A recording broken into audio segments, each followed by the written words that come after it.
goat shed sidewalls are being completed today.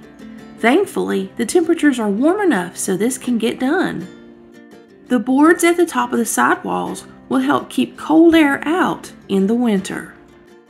We put screen at the top of our other goat shed. However, we are doing this one a bit differently.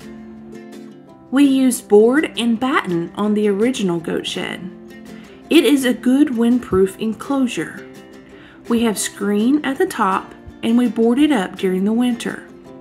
This is hard to do because of its location. So for this new goat shed, we are boarding it all up, but for ventilation, we are not doing the batten part of the board and batten. If for some reason it gets too warm inside during the summer months, we can always make modifications as needed.